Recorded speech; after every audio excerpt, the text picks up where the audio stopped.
কষ্ট করার কি দরকার, আমাদেরকে তো বললেই হয়। ডাকবে বন্ধু ডাকবে, অপেক্ষা করো, বসন্তের কোকিলের ডাক শুরু হয়ে যাবে।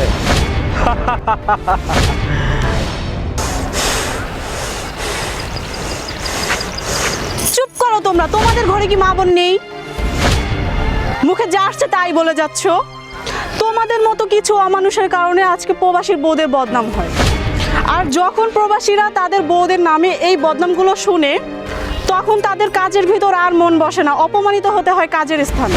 আর ঠিক তখনই বন্ধ হয়ে যায় তাদের ইনকামের রাস্তা। ওই প্রবাসীর টাকা না আসলে যৌতুকের টাকার জন্য ভেঙে যায় তার বোনের বিয়ে। ওই প্রবাসীর টাকা না আসলে বন্ধ হয়ে যায় তার ভাইয়ের পড়াশোনা। ওই প্রবাসীর টাকা না আসলে বন্ধ হয়ে যায় তার বাবা মার ঔষধ। আর তোমরা সেই প্রবাসীদের নিয়েই মস্করা করছো। আরে তোমরা কি বুঝবে প্রবাসীর কষ্ট? শোনো ভাই, দৃষ্টিভঙ্গি বদলাও, দেখবে সমাজটা বদলে গেছে। আর আমার কথায় যদি কষ্ট পেয়ে থাকো তাহলে ক্ষমার দৃষ্টিতে দেখবে।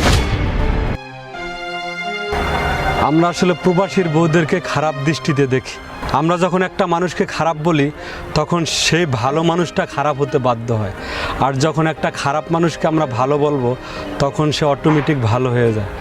আপু আসলে আপনি আমাদের চোখ খুলে দিয়েছেন। আমরা এতদিন অন্ধ ছিলাম, আমরা আসলে কখনো ভাবিই নাই যে আমাদের কথার কারণে একটা মানুষ খারাপও হতে পারে, ভালো হতে পারে।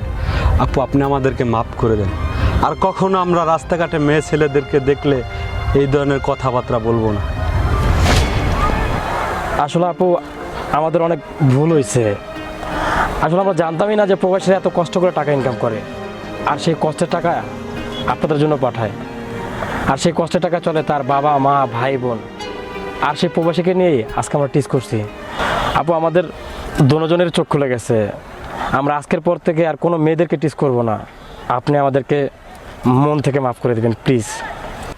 আমি তোমাদেরকে মাফ করার কেউ না। ওই উপরওয়ালার কাছে মাপ চাও, একমাত্র তিনিই পারবেন তোমাদেরকে মাফ করে দিতে।